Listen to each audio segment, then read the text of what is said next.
again, we are looking at, we're seeing all this through the lens of Proverbs 18:21. I'll read it for you again. It says, death and life are in the power of the tongue. And we just saw how death is in the power of the tongue and how we can destroy people through the way that we speak about them. Now we're going to look at life and how much you have the power. As a believer, you have the power to give life into people. And so the point is that when controlled by the Spirit, right, when controlled by the Holy Spirit, the words that we give to each other can be life-giving and they can have that power. The proverb that I want to focus on here is Proverbs chapter 10, verses 20 through 21, and it says this. It says, the tongue of the righteous is choice silver. The heart of the wicked is of little worth. Then it says, the lips of the righteous feed many, but fools die for lack of sense. Okay, so he makes two statements. He makes two statements about positive words, right? Speaking life into each other. The first statement is that words are precious and desirable. If you're a person whose relationship with the Lord is right, you're a righteous person, right? You've got a good relationship with the Lord. The way that you speak to people will be life-giving. It's going to be desirable. People are going to want to talk to you because of the way that you speak to them, because of the way that you encourage them.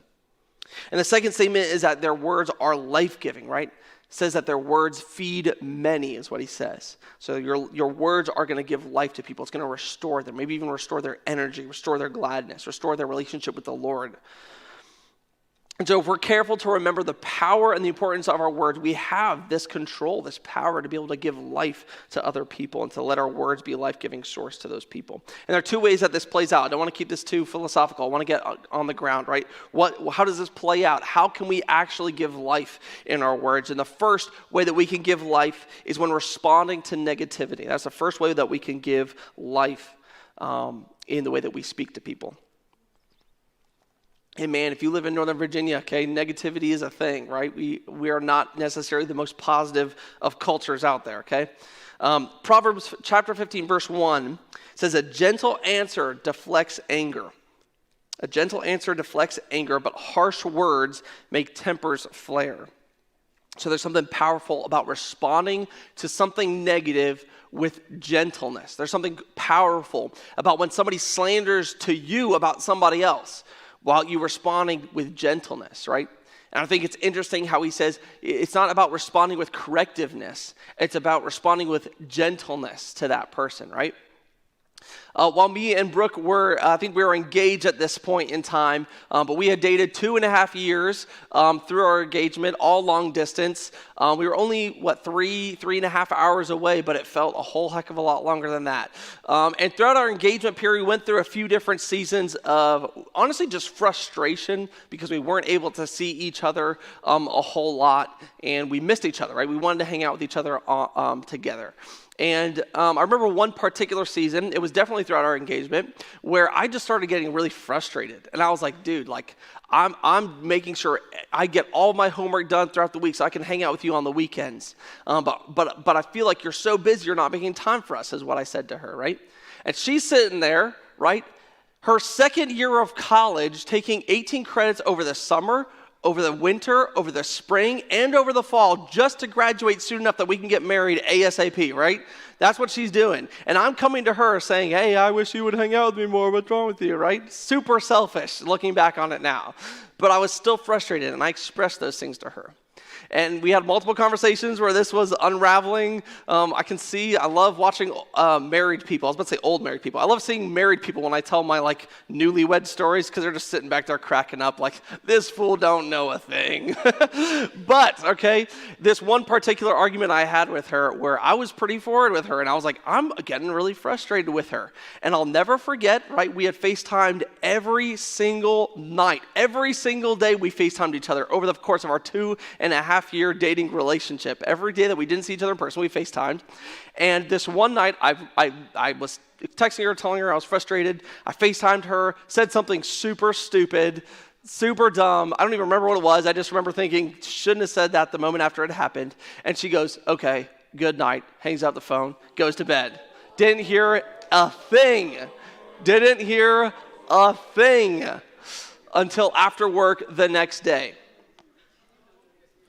Of course, at this point in time, right, the next day, I had spent all night and all day formulating my very well-articulated argument against her of why she was wrong, of why she needs to fix her life if she's ready to get into a relationship with me. I had my full 3-point sermon of why she has been disobedient to the Holy Spirit's leading in her life. And boy, I was like, man, if she responds like this, I'm going to say this.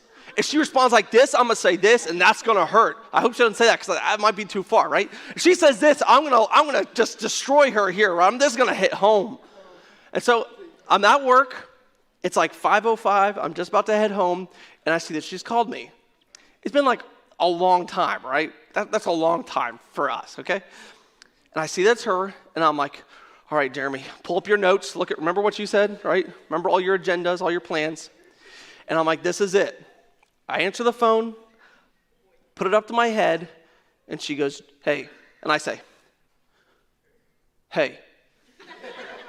And she goes, hey, I'm really sorry about last night. You know, I know I hung up really abruptly. Honestly, it's just been a really frustrating season. You know, I'm dealing with a lot of stress, and I just feel like I'm overworked in so many different areas.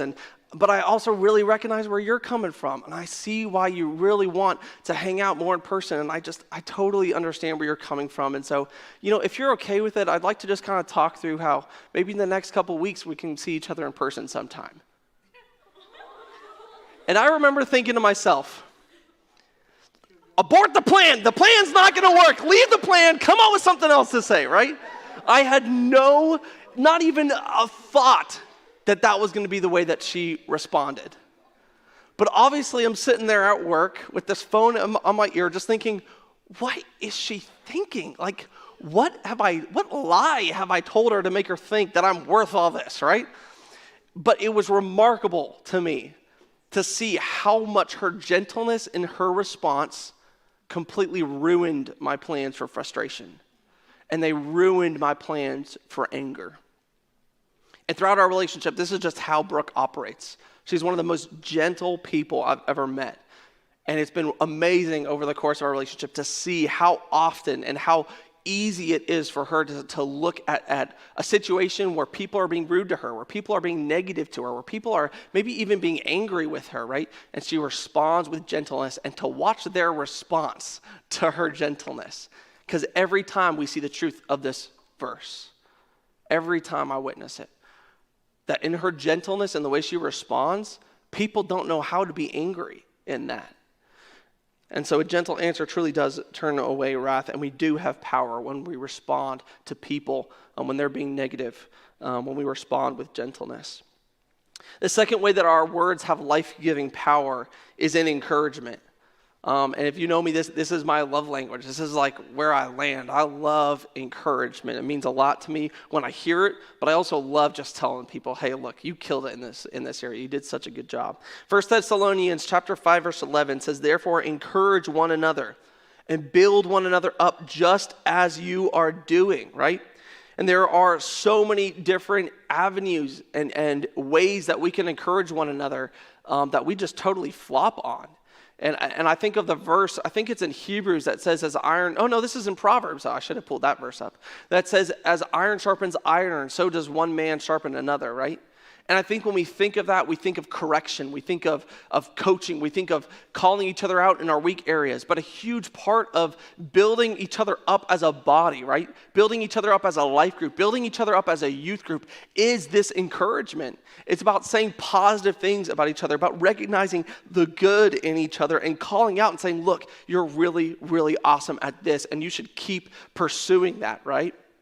It's such a powerful gift that we have. But I have a few things to keep in mind as we're encouraging others, and here they are. First one is to be genuine, right?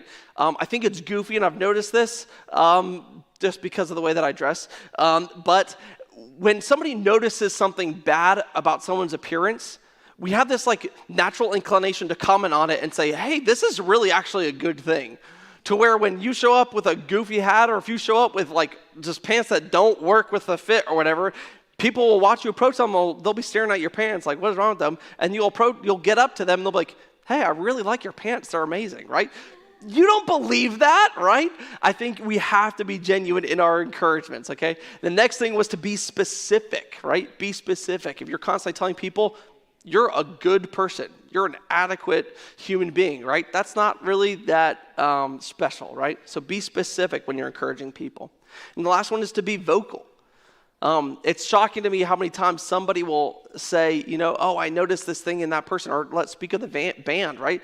The band tonight was so good. They were so awesome. And I'm like, cool. Did you tell them that? And they're like, no, why would I do that? Like, that's kind of weird. And I'm like, why? Like, no, like tell people. And so just be very careful that when you think a thought that's positive about somebody else, vocalize it, tell that to them, especially within the church, because that is such an important thing, as we saw in 1 Thessalonians, for us to do as the church, is to vocalize those encouragements.